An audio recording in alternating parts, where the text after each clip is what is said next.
மீனராசியில் இருக்கக்கூடிய நீங்கள் எல்லாருமே தெரிஞ்சவங்க அனைத்தும் மீனம் உணர்ந்தவங்க அப்படின்னு உங்களை நீங்களே தெரிஞ்சுக்கிட்டு உங்களை தெரிஞ்ச எல்லா விஷயத்தையும் அடுத்தவங்களுக்கு சொல்லணும் அப்படின்னு நினைப்பீங்க. தயவு செய்து இந்த ஏப்ரல் மாதம் 14ஆம் தேதி முதல் நீங்கள் யார்கிட்டையுமே எந்த ஒரு விஷயத்தையுமே உங்களின் வாயால் சொல்லாதீங்க. அதனால் என்ன நடக்கும் அப்படின்னா, மற்றவர்களின் கோபத்திற்கு நீங்கள் தேவையில்லாமல் ஆளாவீங்க. அவங்க உங்களை ஏளனமாக நினைப்பாங்க. நீங்கள் அறிவுரை சொல்லி நான் கேட்கணுமா அப்படிங்கிற அளவுக்கு குடும்பத்துக்குள்ளேயே தேவையில்லாத மனக்குழப்பங்கள் ஏற்படும். உங்களால் பொறுத்துக்க முடியாது. அடுத்தவங்க தவறான விஷயத்த செய்வதை பார்த்துட்டு இருக்க முடியாது. தயவு செஞ்சு நீங்கள் மற்றவங்களுடைய விருப்பங்களில் தலையிடாமல் இருக்கிறது ரொம்ப ரொம்ப நல்லது. அப்படி இருக்கும்போது மிகப்பெரிய அளவில் உங்களால் நிம்மதியோடு வாழ முடியுங்க. இல்லை அப்படின்னா தேவையற்ற மனக்கசப்பு உங்களோட மனதில் ஏற்படும். மிகப்பெரிய அளவில் மீனத்தில் இருக்கக்கூடிய உங்களின் வாழ்க்கை தரம் மாறப்போகுது. இது நாள் வரைக்குமே நீங்கள் என்ன கஷ்டத்தை அனுபவிச்சுட்டு இருந்தீங்களோ அந்த கஷ்டத்திலிருந்து தேவர் குலம் காத்த குமரன் உங்களை காக்க போகிறாருங்க. அப்படிங்கிறதுல மாற்று கருத்தே கிடையாது. வரக்கூடிய தமிழ் புத்தாண்டிற்கு பிறகு நிச்சயமாக முருகனின் வேல் உங்களை தேடி வந்தே தீரும். நீங்கள் ஏதோ ஒரு ரூபத்தில் முருகனுடைய வேலை பார்க்கக்கூடிய ஒரு சூழ்நிலை ஏற்படும். அப்படி இல்லைனா நீங்களே உங்களின் கரங்களால் உங்களின் இல்லத்திற்குள் அந்த தங்க வேலை சுமந்து நீங்களே வருவீங்க.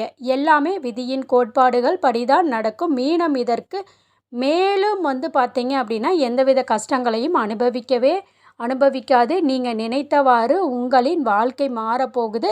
அதாவது இடம் மாற்றம் நிச்சயமாக நடக்கும். இது நாள் வரைக்குமே நீங்கள் எந்த இடத்தில் இருந்தீங்களோ அந்த இடத்திலிருந்து வேறு இடத்திற்கு சென்று உங்களின் வாழ்க்கையை நீங்கள் தொடர போகிறீங்க. மிகப்பெரிய அளவில் வேலையில் உங்களுக்கு மாற்றம் நடந்தே தீரும்.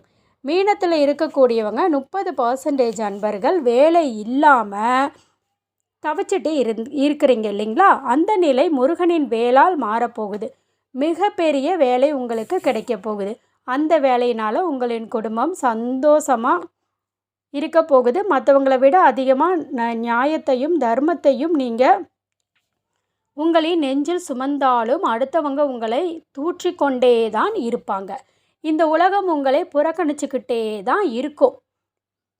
மிகப்பெரிய அளவில் நீங்கள் எவருக்கும் எந்த விதமான உபதேசங்களையும் வழங்காமல் உங்களின் வாழ்க்கையை பற்றி மட்டுமே மீனம் யோசிச்சிங்கன்னா மிகப்பெரிய அளவில் உங்களின் வாழ்க்கை மாறியே தீரும். அந்த கடவுள் இனி உங்களுடைய சொந்த கடவுள். மிகப்பெரிய அளவில் முருகனின் பரிபூரண முகத்தை உங்களின் கனவில் நீங்கள் பார்க்க போகிறீங்க. மீனத்தினுடைய வாழ்க்கையில் தரமே மாறப்போகுது.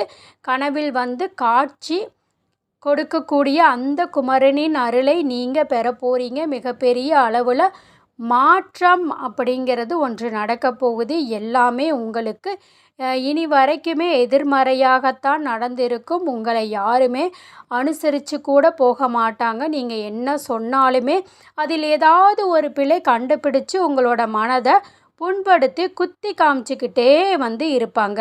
எண்ணற்ற பேர் இந்த உலகத்தில் இனி அந்த நிலை இருக்காது. ஏன்னா மீனம் யாருடைய வாழ்க்கையிலும் இனி தலையிடவே போவதில்லை. உங்களுக்கென்று ஒரு பாதை, உங்களுக்கென்று ஒரு லட்சியம், அதை நோக்கி நீங்கள் நகர போகிறீங்க. உங்களுக்கென்ற ஒரு லட்சியம் அப்படிங்கிறது இருக்க போகுது. அதை நோக்கி நீங்கள் நகர ஆரம்பிப்பீங்க. இந்த 2025 விசுவாசு வருடம் மிகப்பெரிய அளவில் உங்களுக்கு ஒரு மாற்றத்தை தந்தே தீரும். நீங்கள் செய்ய வேண்டியது எல்லாம் ஒன்று மட்டும்தான். உங்களுடைய குடும்பத்தினுடைய நலனில் மட்டும் நீங்கள் கவனம் செலுத்தினாலே போதும். உங்களின் வாழ்க்கை நீங்கள் நினைத்தவாறு சுபிஷமாக அமையும். வரக்கூடிய பங்குனி உத்தரத்தன்று நீங்கள் தயவு செஞ்சு முகம் தெரியாத நபர்களுக்கு பால் தானம் கொடுங்க. அப்படி முடியாதவங்க வாரம் செவ்வாய்க்கிழமை முருகனுக்குரிய நாட்களில் பால் தானம் கொடுக்கலாம். நீங்கள் இருக்கும்போது தயை கூர்ந்து அடியேன் உங்களை கையெடுத்து கும்பிட்டு கேட்டுக்கொள்கிறேன். நீரை தானமாக கொடுங்க.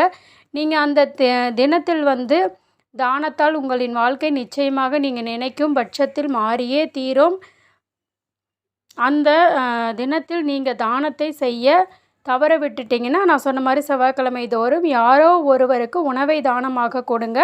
முருகனின் அருளை பரிபூரணமாக மீனம் பெறக்கூடிய ஆண்டு இந்த ஆண்டு. இனி உங்களுக்கு எந்த விதமான வினைகளும்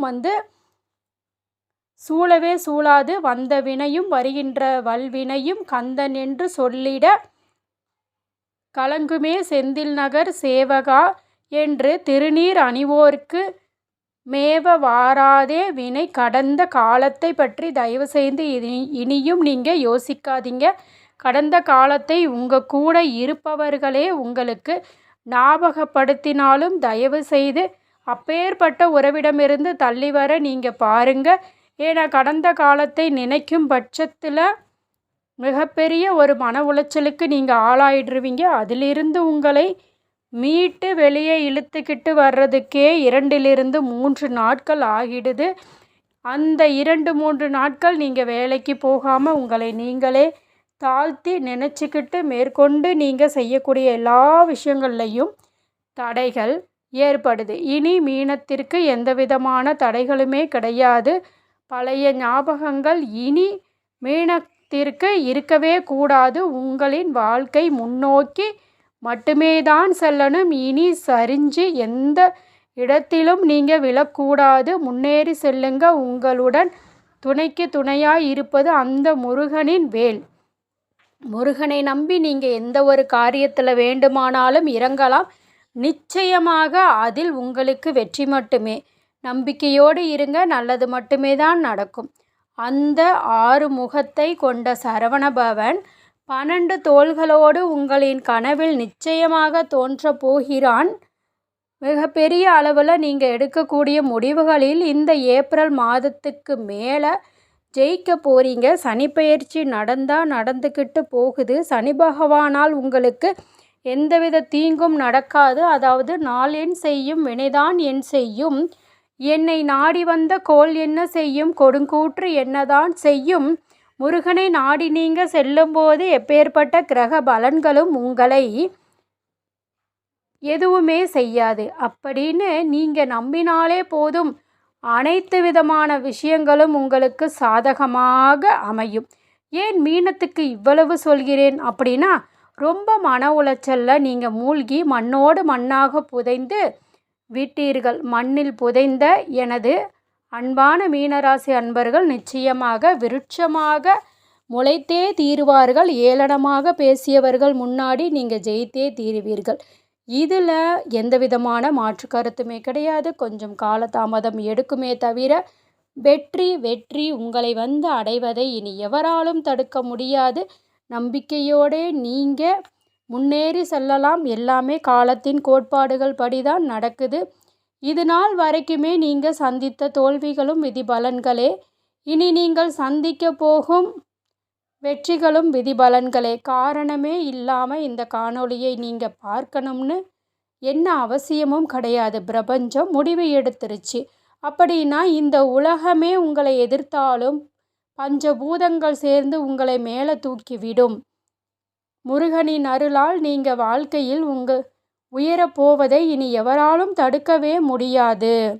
அதிலும் இந்த உத்திரட்டாதி நட்சத்திரத்தில் இருக்கக்கூடிய அன்பர்கள் வாழ்க்கையில் இனி வெற்றியை மட்டுமே தான் பார்ப்பீர்கள். ஏன்னா அந்த அளவுக்கு தோல்விகள் பார்த்துட்டு 8 திசையில் நீங்கள் எந்த திசையில் நடந்து போனாலும் கடந்த படு தோல்வியை மட்டுமே சந்தித்த நீங்கள் இனி எல்லா விஷயத்திலுமே வெற்றியை சந்திப்பீர்கள். மிகப்பெரிய அளவில் உங்களின் வாழ்க்கை சந்தோஷமாக சுபிட்சமாக மாறக்கூடியதாக இருக்க போகுது. நீங்கள் நினைத்தவாறு உங்களின் வாழ்க்கை அமைய போகுது. அந்த நேரத்தில் நீங்கள் மன தெளிவோடு இருக்கணும். எதை செய்யக்கூடாது அப்படின்னு நல்லா புரிஞ்சு வச்சுக்கணும். தயவு செய்து அடுத்தவங்களுக்கு ஆலோசனை மட்டும் சொல்லாதீங்க. உங்கள் வாயால் நீங்கள் எது சொன்னாலும் அடுத்தவங்க அதை மிகப்பெரிய ஒரு பிரச்சனையாக மாற்றி உங்களுக்கு அவப்பெயரை உண்டாக்கி விடுவார்கள். மீனராசியில் இருக்கக்கூடிய எனது அன்பான அன்பர்களின் எண்ணம் போல் வாழ்க்கை அமைய வேண்டும். நீங்கள் நினைத்தவாறே உங்களின் வாழ்க்கை அமைய நானும் உங்களுக்காக அந்த சண்முகநாதனிடம் பிரார்த்தனையை வைக்கிறேன். நல்லதே நடக்கும். மீனராசி அன்பர்கள் கமெண்டில் சரவணபவ அப்படிங்கிற முருகனின் நாமத்தை மறக்காமல் எழுதுங்க. குருவாய் வருவாய் அருள்வாய் குகனே முருகா முருகா முருகா முருகா. ஓம் சரவணபவ ஓம் சரவணபவ ஓம் சரவணபவ. கண்டிப்பாக கமெண்டில் ஓம் சரவணபவன்னு டைப் பண்ணுங்கள். இந்த பதிவு உங்களுக்கு பயனுள்ளதாக இருந்துச்சுன்னா வீடியோவை லைக் பண்ணிக்கோங்க, சேனலை சப்ஸ்கிரைப் பண்ணிக்கோங்க. நன்றி.